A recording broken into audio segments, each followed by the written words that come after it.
What's up, y'all? Now, many of you have probably seen all of the different provocateur content that's been getting popular on the internet. Whether it's people doing live stream, pranking, or just being assholes to people, or you have like right-wing provocateur content where they go to places and they just spin propaganda tales. So one that really popped off recently was with this guy, Nick Shirley. And so he went to these Minnesota daycare centers and did some questionable journalism, and this shit blew up. It was just amplified by every right-winger from Elon Musk to politicians to Donald Trump himself. And now people are like believing it, like hanging on every word he said. And now you have it where it's like, man, you caused a lot of chaos with this. Who are you? And I've heard of this guy before. I don't really watch his content because it's not really up my alley. I've got more than 2 brain cells to rub together, so it just doesn't really speak to me. But anyway, I wanted to show you guys and react to some of this Andrew Callaghan Channel 5 interview. This guy does pretty straight-laced interviews with people. He's not very partisan. He's not a Democrat. He's not a Republican. And he just has a conversation here with Nick Shirley. So it's pretty interesting. I actually planned to do this last week, but I had some issues because I didn't set up the audio right. So you couldn't hear the video at all. But then a bunch of other people did reactions to it, and it feels like they beat me to the punch. Then Nick Shirley started talking a bunch of crap on Andrew Callaghan after this and saying that he deceptively edited the video. Where have you heard that before? And so what comes next at the end of this, I've got Andrew Callaghan's reaction to the Nick Shirley reaction to the reaction to this video, and you'll be watching my reaction to that. So let's react. All right, here we go. We're going to start at the very beginning just to show you how astroturfed all of this is, just to show you that this was not a video that just organically got popular because of this guy's excellent editing and journalism and everything.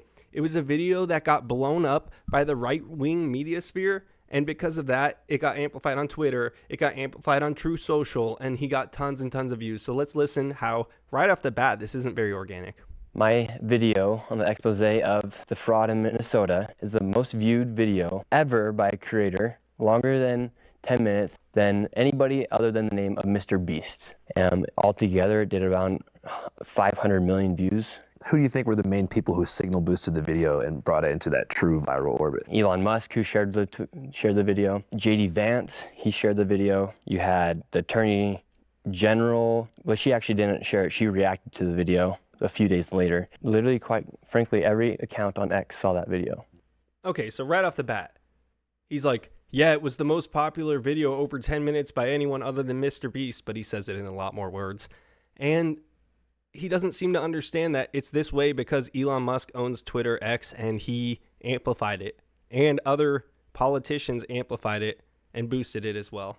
So he doesn't realize that he's kind of being used as kind of a marionette puppet, and that's one of the ways that I see him throughout this. Let's go. Do you trust America and the government specifically to handle our taxpayer funds correctly and properly? I'll answer this one. No, I don't trust the American government to handle our taxpayer funds properly. I want to actually audit the government, not like Doge. Let's audit the Pentagon. Let's audit all of these different things that are going on. I know there's so much fraud in California. And if you really look into it, the states that have the most fraud on record are the states with the highest populations. But then if you break it down per capita, there's a lot of red states that have a lot of fraud going on. So it's interesting how they only focus on the blue ones. Very interesting. Seems kind of fake. Let's see. Does Nick Shirley trust the government, and why? Properly if they have access to more of them? No, I don't think any of us should. I mean, just last year alone, over $120 billion were misplaced. So you have interjection right here. So there's probably more than that, but let's just say it was $120 billion.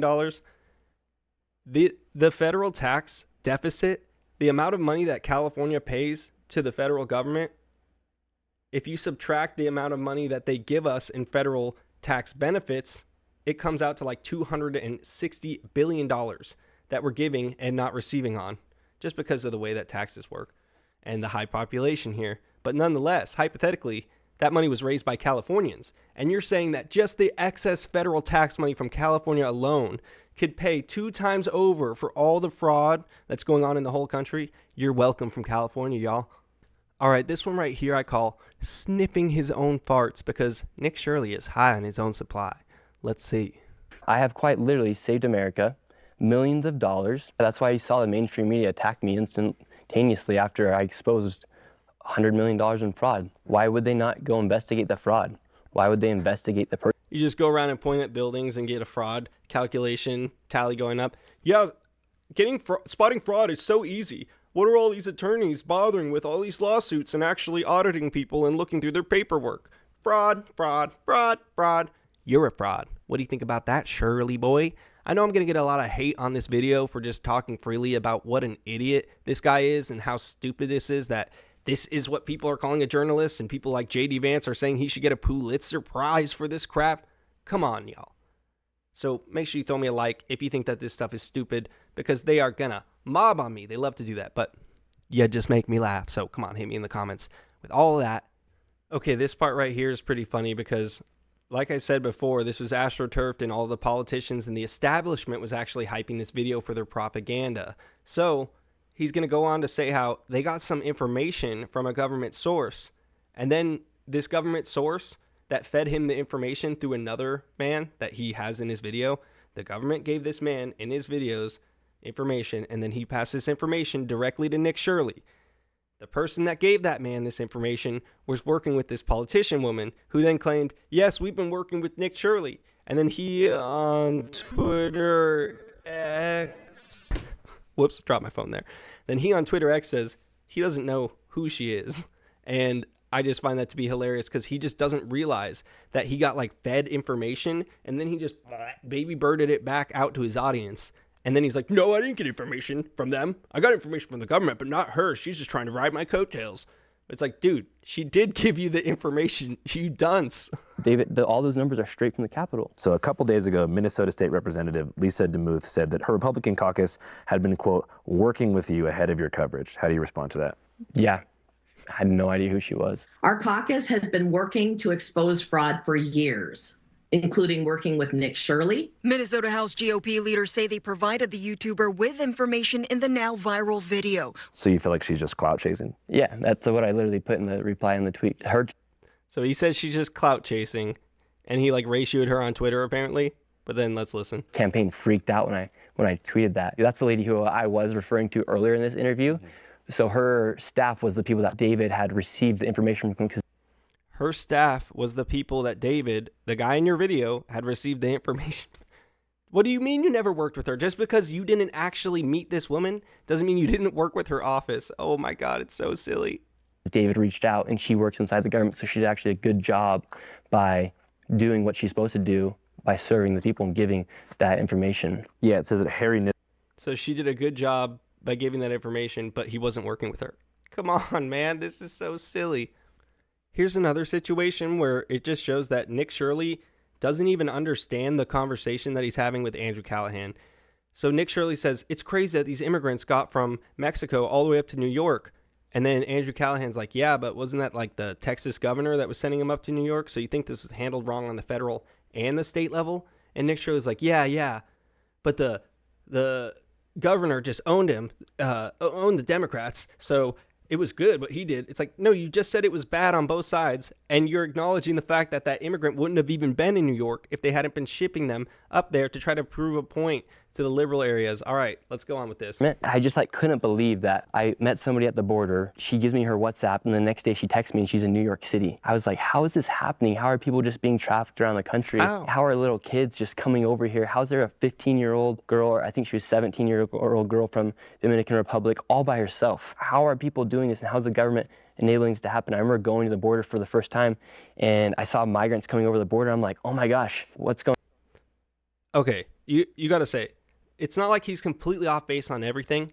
You got to give some credit that there is a grain of truth in like every conspiracy and every crazy story you hear. There is going to be some truth in that. And there is crazy stuff that goes on around the border. And so if somebody was like sheltered from the suburbs, like this kid kind of looks like he was, or just raised in a small town, I don't really know his backstory, but and then you see something kind of crazy. I mean, there's lots of places you can go in the world and you can see something like, oh my gosh, it was so filthy, so dirty, so scary, so dangerous there that it shook me to my core.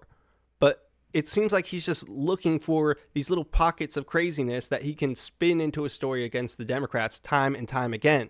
But he still reckons himself like an independent journalist and an independent thinker. I think it's pretty silly, if you ask me. Anyway, sorry, I'm skipping the main going point. on? Like, shouldn't they be running away? Wasn't Governor Abbott the one transporting people from the Texas border to New York City? Yes. So you feel like there was mismanagement of the border on an executive Biden level and a state level? Yeah.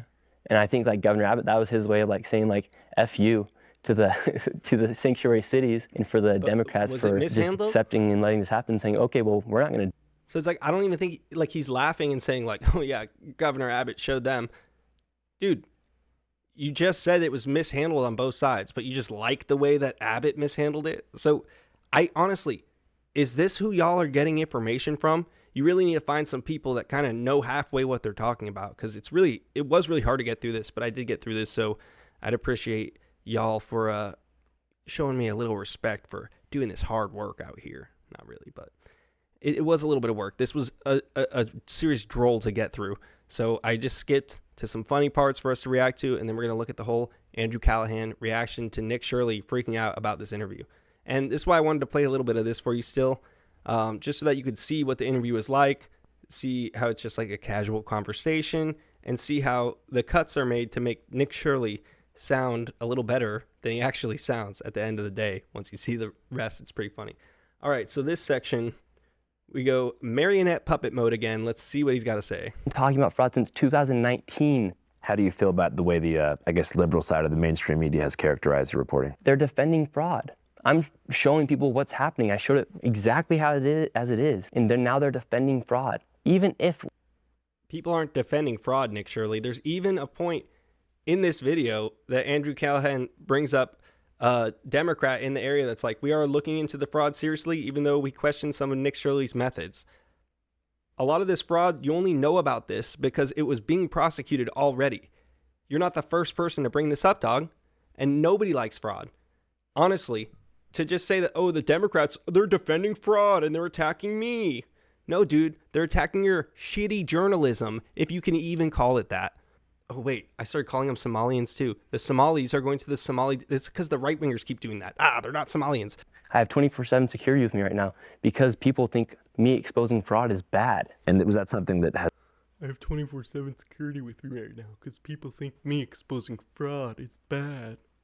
Come on, dude. Come on. All right, so this section I call Somali pirates. Let's see.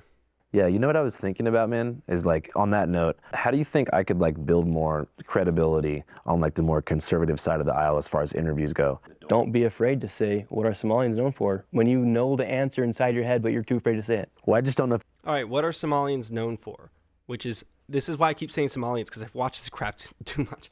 What are Somalis known for? All right, what are Somalis known for? I don't know. Nick Shirley, if you're going to talk about them so much, why don't you do a friggin' Google search?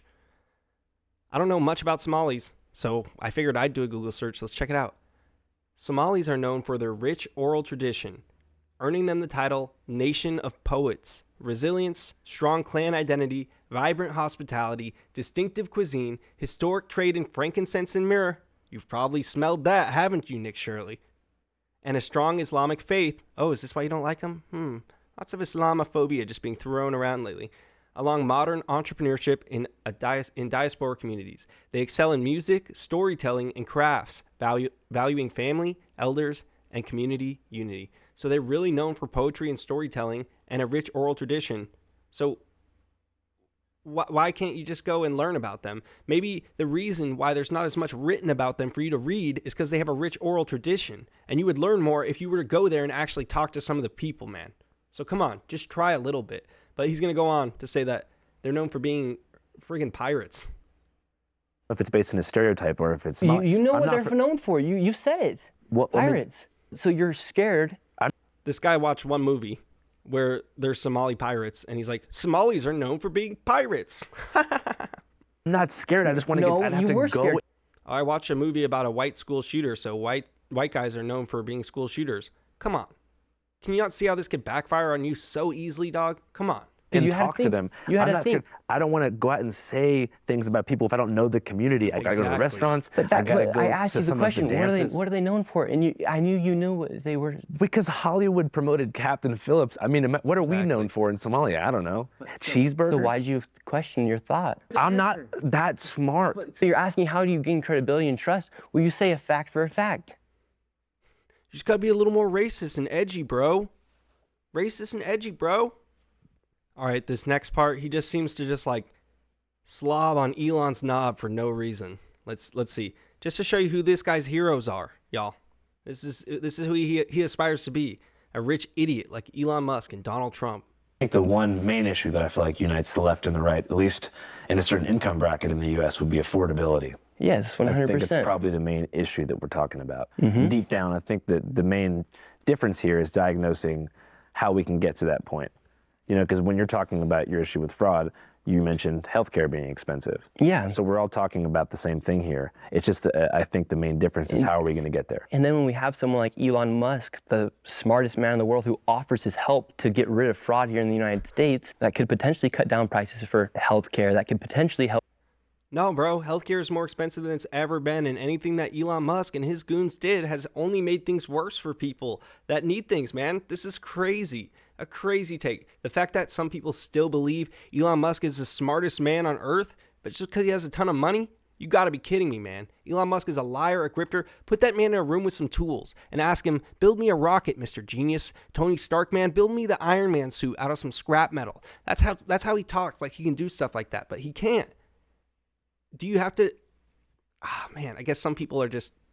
they're not bright enough to understand what's going on. Help cut down the prices for homes, that could potentially give people better wages, and then they go and attack him? Well, I think one of the... That could potentially give people better wages? Dude, do not understand. These billionaires do not want people to have higher wages.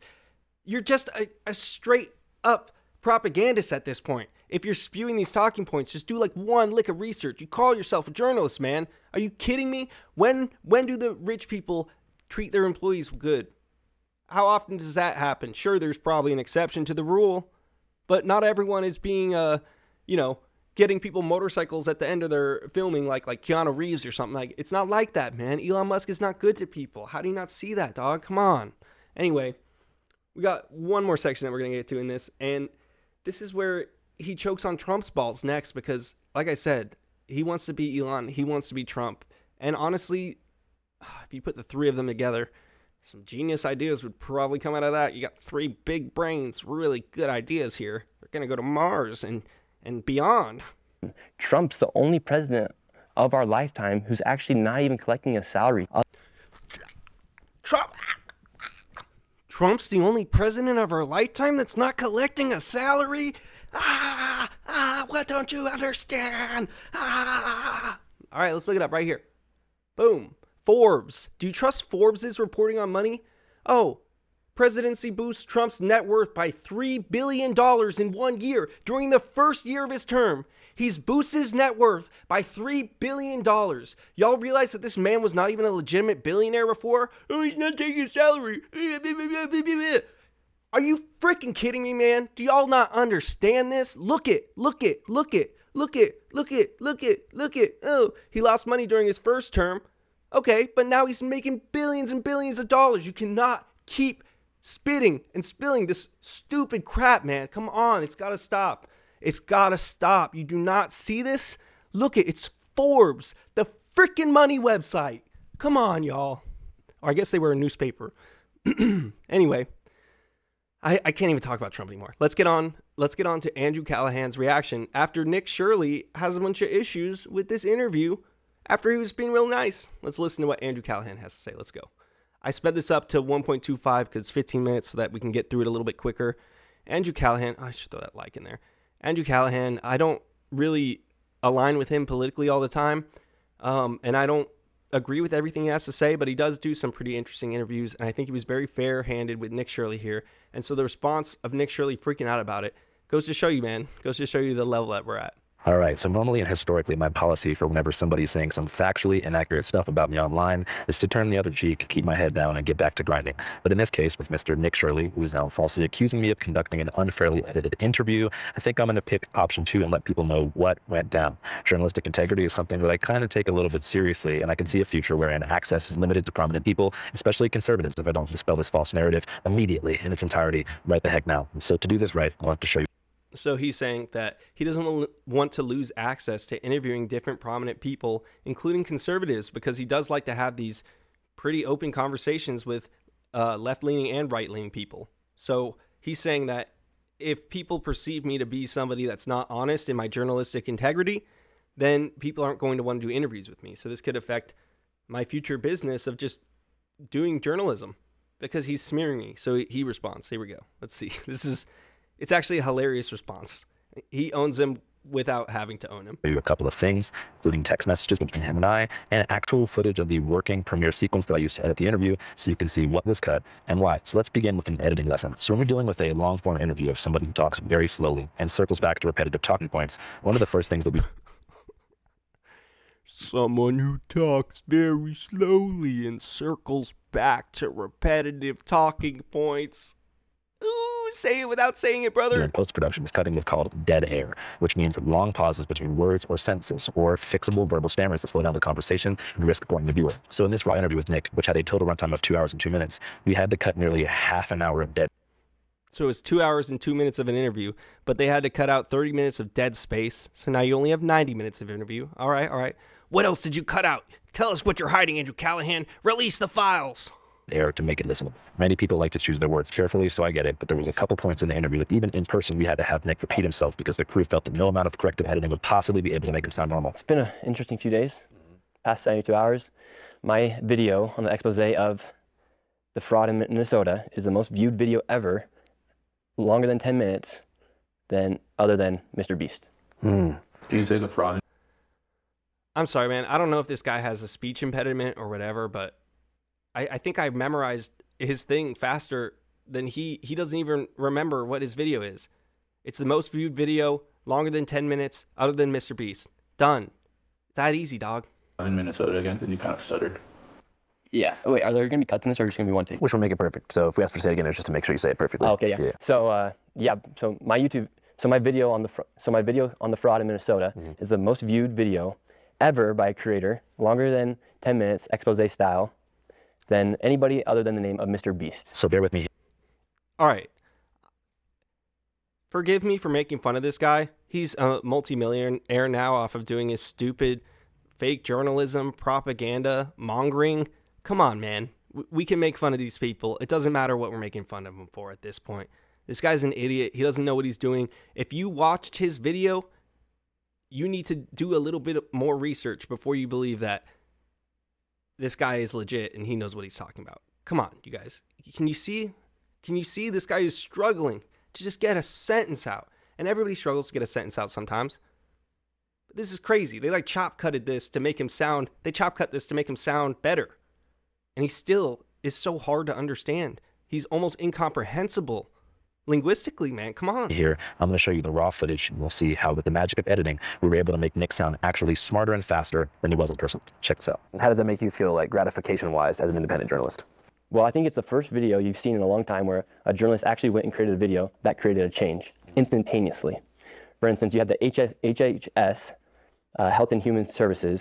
They froze all funding to childcare inside of Minnesota and then they're asking for businesses to prove that they are legit businesses before they give tax dollars to these businesses that are not really businesses. How does that make you feel, like, gratification-wise as an independent journalist? Well, I think it's the first video you've seen in a long time where a journalist actually went and created a video that created a change instantaneously. For instance, you had the Health and Human Services. They froze all funding to childcare inside of Minnesota, and then they're asking for businesses to prove that they are legit businesses before they give tax dollars to these businesses. Okay, so basically Nick Shirley was borderline incomprehensible and illiterate, and then they made him sound comprehensible. They stitched his language together just like you would like a pop star with different takes of the chorus until you got all the perfect sounding ones stitched together like Frankenweaved. That's what they did here with Nick Shirley. So in that interview, we probably did that same thing as far as trimming dead air and splicing B-roll. No joke, probably 30 times, as you can see here on the timeline. And it was never to take him out of context, but to help him get his point across. We do this for every good faith interview or 5 casts we've conducted so far. From Hunter Biden, which had a raw runtime of 5 hours before being cut to 3:24, to Hunter Kozak, to Alex Jones, to Hamilton Morris, to Janet DeSanti, to pretty much everybody we've ever talked to. Exactly. This is some jibber jabber right here too. Enough crack cocaine will do you like that. 100% not. Is it and there's this conflation that people have. I think they're opening up an investigation to cocaine that was found in a cubby outside the the West Wing of the White House. You know, we aren't White live streamers or live House. That's podcasters, and we like to package our interviews for efficiency and entertainment value. So that's just something that we do. So the other cuts in the Nick Shirley And like you said, it's not a live stream. I mean, videos are edited. Even I see short form content is insanely jump cut edited now because people have insanely short attention spans.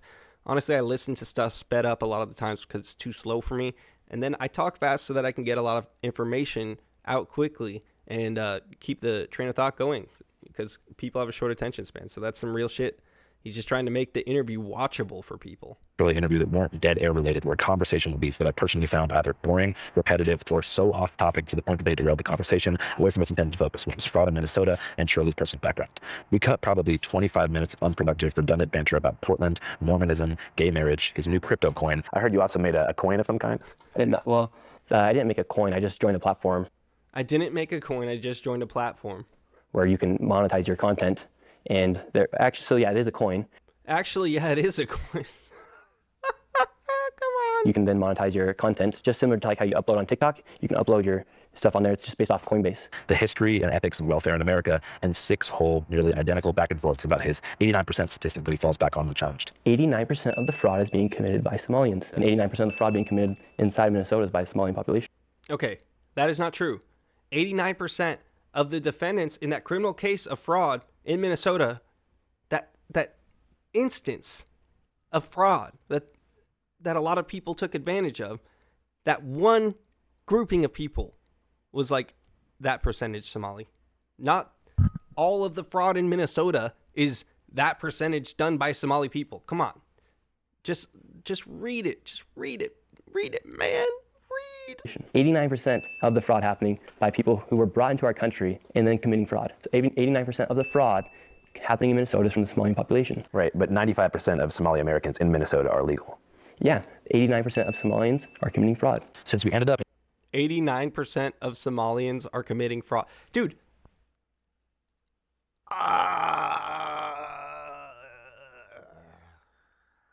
It's like saying, like, all the people that stormed the Capitol on January 6th, 90% of them were white males.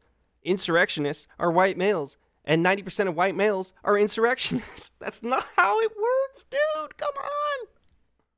including an extensive dialogue about that stat around the 50-minute mark of the final cut, I personally didn't feel the need to torture all of you guys with 5 other versions of that conversation. 89% of the population, or 89% of the fraud being committed in Minnesota is by Somalians. And just so we can put that on screen to verify, do you know where that data is from? Yes, you can put it up on screen. It's up. It's public. And if you watch that raw cut, the 2-hour cut, which I made clear in text with Nick that I was willing to share with him in 4K when I got back from Greenland, you will see exactly what I mean.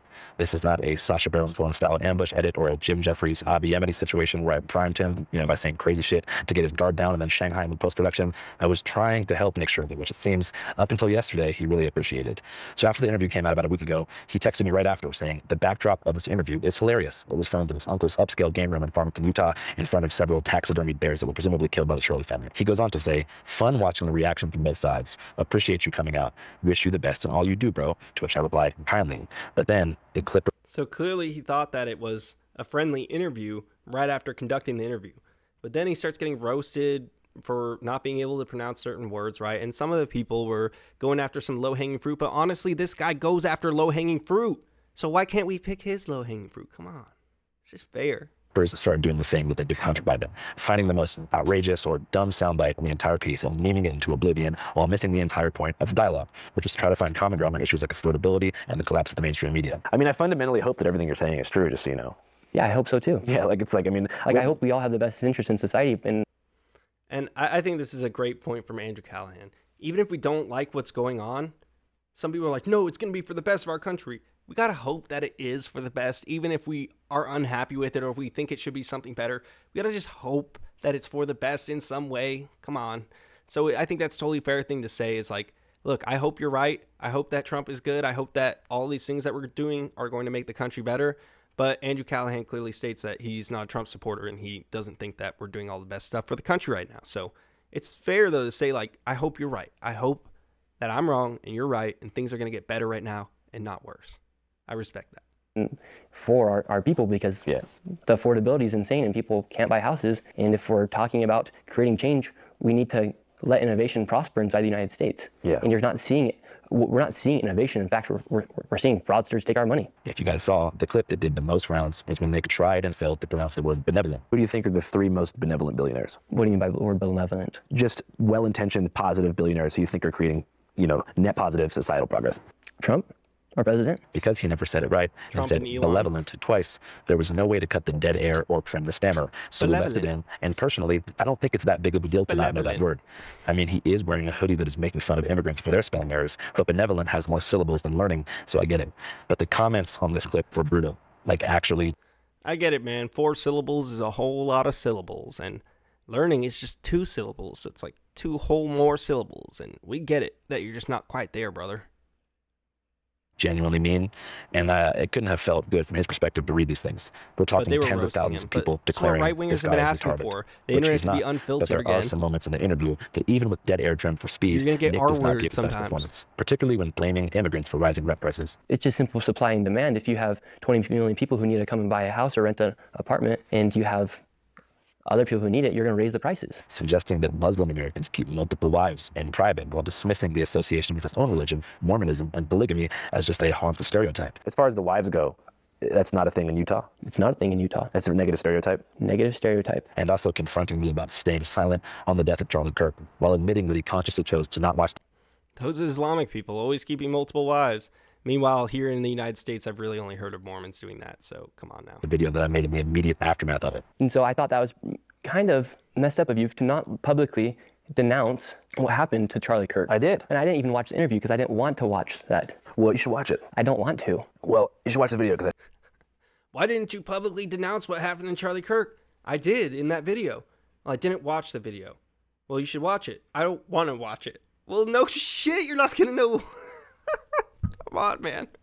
say some stuff in it. Okay, cool. None of these moments were a very good look for Nick, but I did not engineer them that way. And if I was a betting man, I would suggest that much of the hostility displayed towards him in the comments is because his reporting, which was signally boosted by Trump and his cronies, has been a driving factor in ISIS's decision to escalate their presence in Minneapolis. Exactly. You know, kidnapping kids from local high schools, terrorizing U.S. citizens in their own communities, shooting people in the streets, and hiding behind masks like the goddamn cowards they are. However, that's just my personal opinion. Preach. I don't like ICE. I don't like Trump, which is something that I made clear to Nick in the interview. What do you think about Trump? I don't like him. There was no deception anywhere. But sometimes, and I'm not sure what the word is for this in the journalism field, the person that you interview views your fans as an extension of you. So if your fans are dicks to them, they kind of feel like that's Like you reverse shading them. And that's parasocialism. definitely what happened. Right after the benevolent clip went micro-viral, Nick began to send texts to me that alluded to the footage being manipulated, writing, "Greenland will be epic and cold. Let me know if you need any locals." I still have some contacts there. Just curious though, why didn't you post a full 2+ hour interview instead of the selected 1 hour of the interview?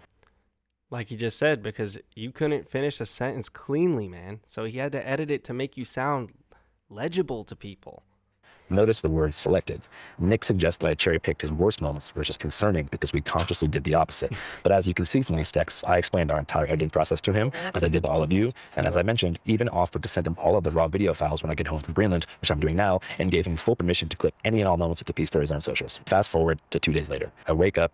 So you gave him the full unedited interview and said that he can do whatever he wants with it. So Nick Shirley, come on, show us all of the ways that he made you look bad. Show us all your moments that were so awesome that they should have been in the original interview. Where are they at? Come on, you got the files. Release the files. In Nuke Greenland to see that Nick has kissed the video filmed on a side camera, captioned something like, "In case you guys want to know how the interview really went, here's this." Nick's bullshit crybaby video here points to 2 pieces of damning evidence. Exhibit A, Nick grills me here about Democrat cities being catastrophic failures after failing to understand that I am not a supporter of the Democrat Party. I am from Seattle, a failed blue city, and then asks me to name thriving blue cities. So I named Austin, Nashville, El Paso, and then while smirking, I mentioned Denver because as shown in Nick's angle, I didn't actually know if Denver was doing well because I don't spend much time in Colorado. Like, when have you seen an American city? What American city is prospering right now?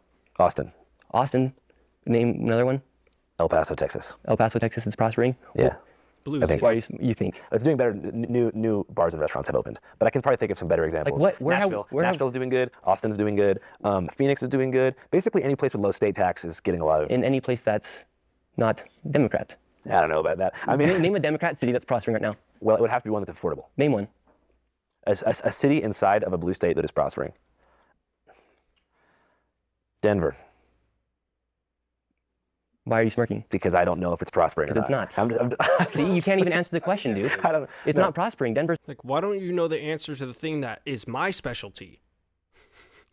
I'm the guy doing this fraud stuff. How come you don't know about it? He's interviewing you, man. You're supposed to be the guy. not prospering either. But in post-production, I did some research and found out that my intuition was correct. Denver is currently experiencing a decline in violence and property crime, a large influx in population, job growth in the aerospace, tech, and healthcare sectors, and a number of other great things. So I chose to trim a brief section after I mentioned Denver that indicates a bit of self-doubt. Let me weigh in on this a little bit. I've lived in conservative counties and liberal counties in California, and I can tell you this.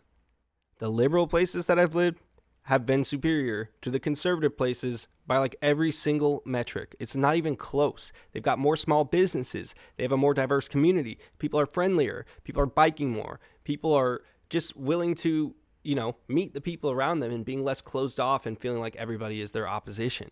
But in more conservative areas, it really feels like everybody's like in a dog-eat-dog situation, for real. Doubt, given that I ended up being correct. I also trimmed the soundbite where I said that many Democrat cities will run poorly because it was redundant. After our conversation about Denver, I then launched into a tirade about how I am not a Democrat, don't believe in the capacity of the two-party system to enact meaningful change, believe that Gavin Newsom has misappropriated California's tax revenue through NGOs, reinforce my belief in voting on the local level, and then give Nick the benefit of the doubt and say that I hope he's right about Trump and the GOP's ability to mitigate the affordability crisis that's made many places like my hometown, Seattle, unlivable for those who grew up there. So I support voting on a local level for sure. I also suggest if you're watching this and you want to see videos that I've made about dysfunctional blue cities, watch San Francisco streets, Albuquerque streets, Las Vegas tunnels, and Philly streets. So the second clip that Nick posted really makes my blood boil because it is so... That's what I'm saying. This guy is not doing propaganda for the Democrats. He's going to places and just trying to explore things that are going on. So it's really funny for them to be claiming that this guy's doing propaganda and not Nick Shirley when it's obviously the other way around. Disingenuous. As I mentioned 6 or 7 times in this interview, Nick references the stat that 89% of fraud in Minnesota is committed by Somalis. We aired the version where we asked him to show us the data on his phone, which he found using Google search results powered by ChatGPT. So in the video he posted, you can see me look in the camera after he shows it to me and saying something like, all right, damn, I guess he's right then. Let's put that on screen. Here, right here, the figure 89% does not represent the total percentage of all fraud in Minnesota. Instead, it refers to the percentage of individuals charged in connection with specific That's what I was saying. high-profile federal fraud cases. Millions. 89% of those charged in connection with major...